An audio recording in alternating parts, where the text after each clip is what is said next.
Welcome back to Vigor.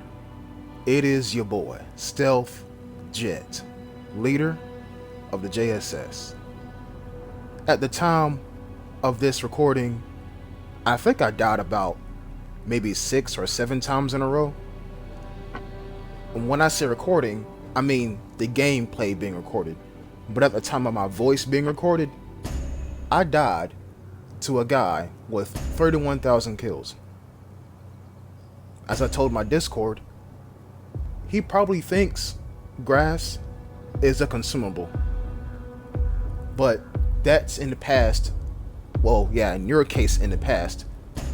Let's talk about this exact gameplay that you're watching right now. You see, I have a rule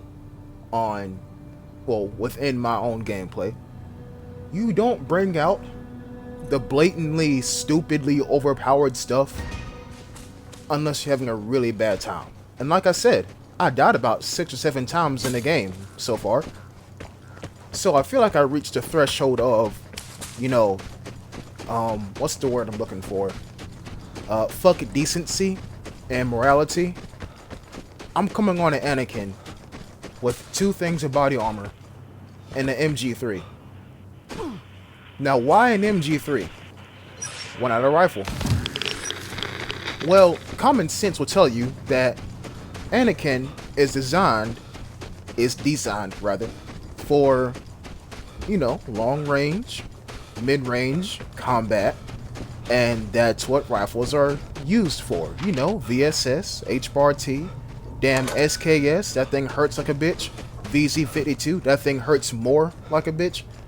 But nah, like I said, fuck morality, and in some cases, fuck logic.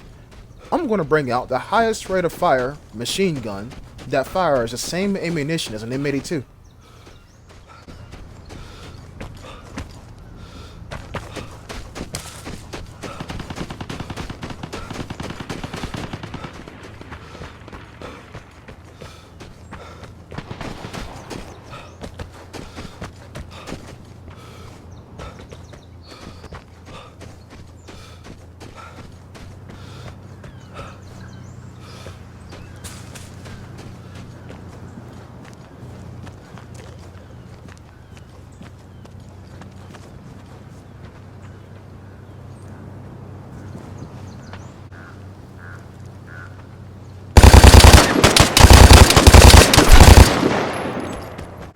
You know what, guys? I just thought about something.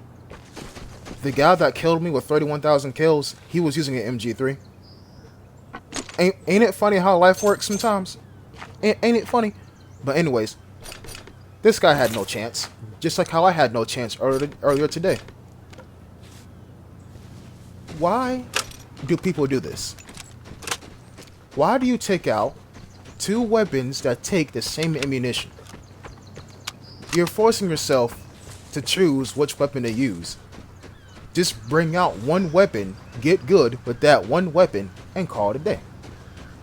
Now, if you take out a rifle, like a sniper rifle, like an M76, and you take out a Beretta or 93R, then that's fine, because it's a sidearm. But if you take out an M249 and then you take out an M16, why? Just why? In this case right here, A74K and S82. The S82 is a shitty version of an M82. Why? I don't understand the logic. But anyways, I'm gonna solve my weapon problem right now. I'm gonna solve it right now. I'm gonna open this container. And you've seen how I switch sides to where I'm looking at where I think somebody may come from. But with this side right here, I have no choice but to look down. Because in order for you to do this little trick I'm doing right now, as taught to me by Cricket Song 117, shout out to you, my boy, you gotta look down. You see, I turn around, and then I start, opening the box or whatever. What are we gonna find? An M249, a UK, and a Magnum. The Golden Magnum. Well, y'all know me. I like to do the work for our Lord. And I delete the M249 because why the hell not? And I take the S82 back. Did I gain anything from this container? No.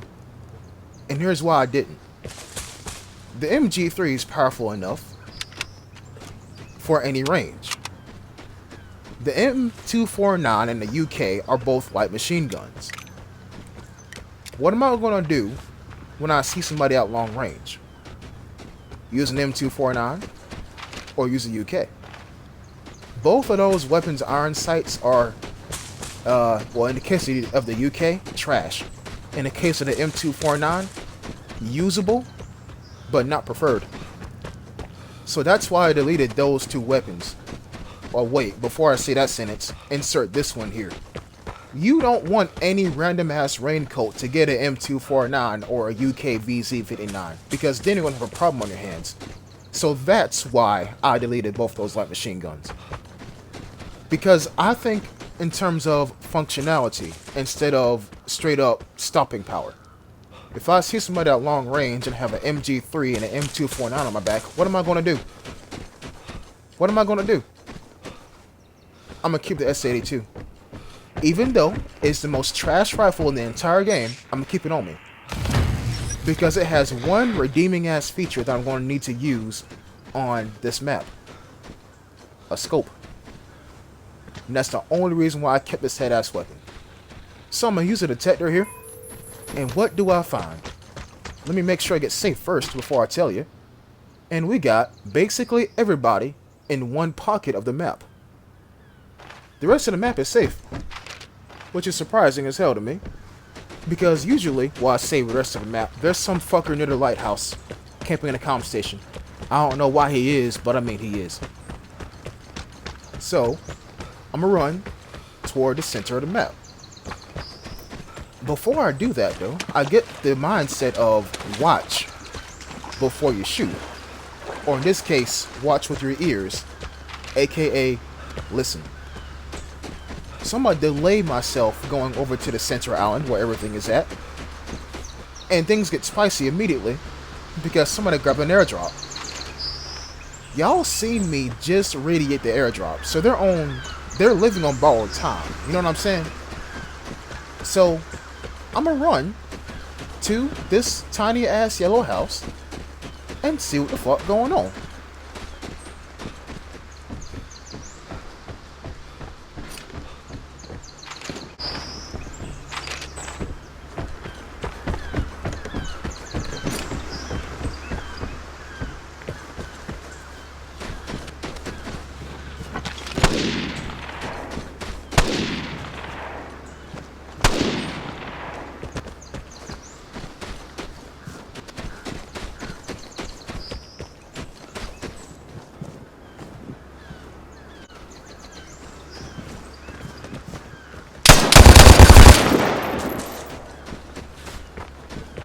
Two of my most hated weapons in this game.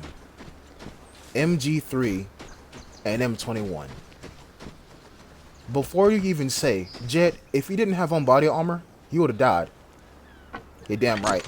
I would have died. You're damn right. But look, we run into the same scenario.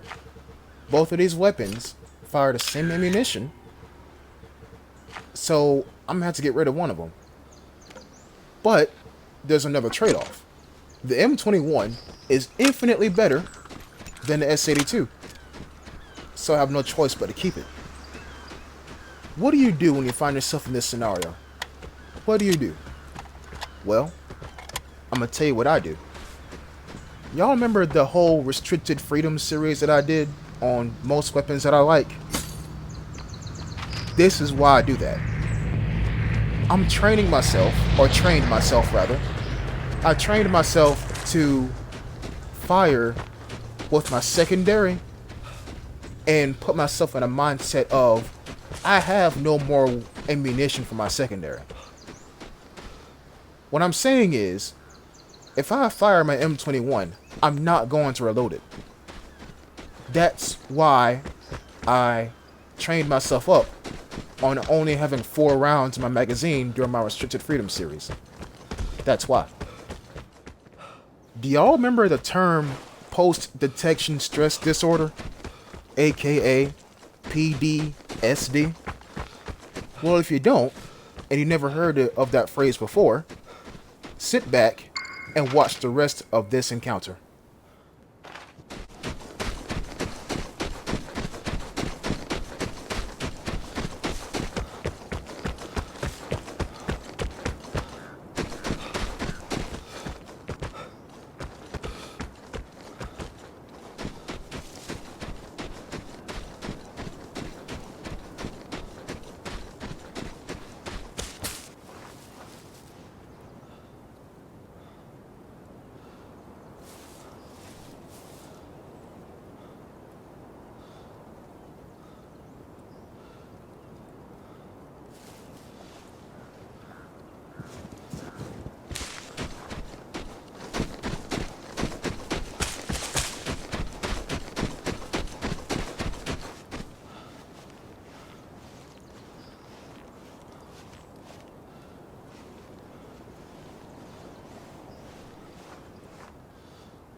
What post-detection stress disorder is when you ping somebody and you actually look and you see them and they start panicking because they got pinged, but they don't know from where they got pinged from. And that's what you've seen just now. That guy that we detected at that lighthouse was the same dude that I killed going for the airdrop. But why'd he go for the airdrop? He could have waited, except he couldn't have waited. Because I pinged him. He got stressed out. Well, not really stressed out, but he incurred stress because I pinged him, and so he panicked and went for an airdrop. That's why PSDs are so important. Or not important, rather, but powerful. It's not the immediate effect, it's the after effect. I cannot recall the amount of times where I got pinged and I ran, but somehow, some way, I ran straight into the guy who pinged me and I died.